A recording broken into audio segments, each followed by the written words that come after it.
Les élèves de la deuxième année baccalauréat, bonjour. Toujours dans la suite des vidéos concernant les ondes mécaniques progressives. Dans cette vidéo, on va discuter sur le retard temporel. Qu'est-ce que ça veut dire le retard temporel et les relations vérifiées par le retard temporel. Donc, avant de définir le retard temporel, on va voir la propagation d'une perturbation le long d'une corde et en observant le mouvement des points du milieu de propagation. Voilà. Donc le point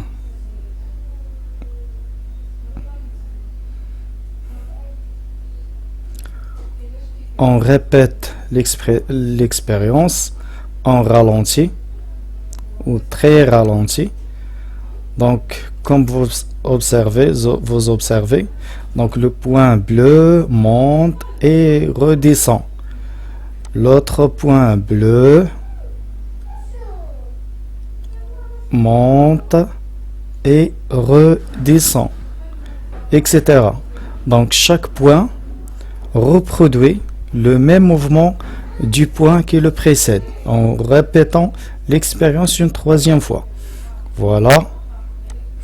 Donc le point rouge, le point bleu, il monte et redescend, il monte et redescend, il monte et redescend, etc. Donc chaque point reproduit le même mouvement de la source.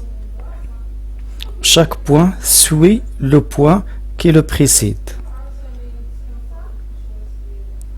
Une quatrième fois, l'expérience une quatrième fois. Donc chaque point suit le point qui le précède. Donc ce point rouge est en haut. Donc le point suivant se déplace vers le haut. Ce point rouge est en bas par rapport à ce point là.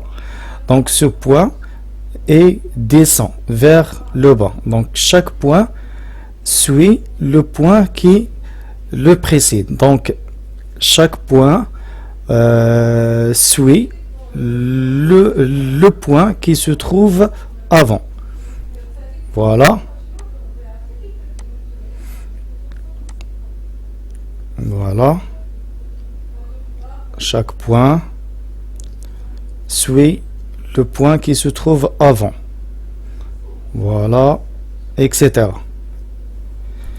Donc le retard temporel. Donc lorsque la perturbation atteint un point M à un instant T1, puis un point M' à l'instant T2, on peut dire que M' reproduit le mouvement de M, mais avec un retard temporel temps égal T2 moins T1. Par exemple, dans cette figure, donc M commence son mouvement à l'instant T égale 0 et prend une valeur maximale à l'instant T1 et redescend vers sa position initiale à l'instant T2. Cette courbe s'appelle l'élongation du point M en fonction de temps. Qu'est-ce que ça veut dire l'élongation?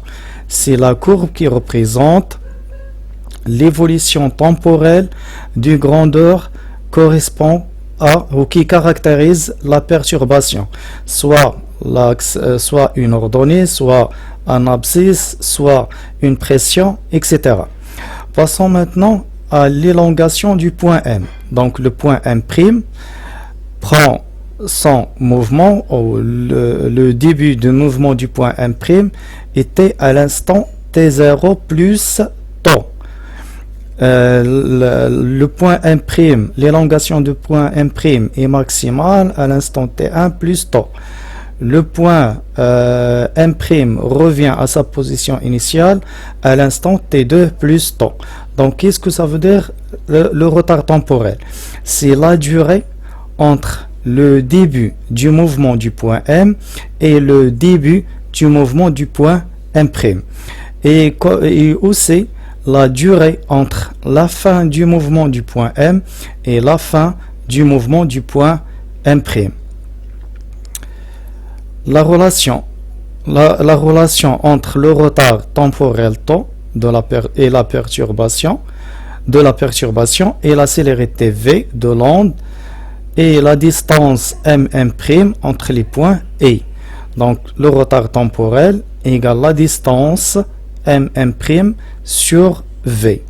Tau égale mm' sur v. Si on veut déterminer le retard temporel de m par rapport à s, tau égale sm sur v, etc. Remarque, le point M' reproduit le mouvement du point M après un retard tau. Et on écrit cette expression traduit ce qu'on a vu dans la figure précédente. Donc y du point M égale y de point M' à l'instant t plus tau. Qu'est-ce que ça veut dire? L'élongation de M à l'instant t est égale à l'élongation de M' à l'instant t plus tau. Qu'est-ce que ça veut dire? Donc la perturbation du point qui s'effectue au point M à l'instant t se reproduit au point M' à l'instant t plus tau. Si la perturbation arrive au point M' à l'instant t, cette perturbation est déjà arrivée à au point M à l'instant t moins tau.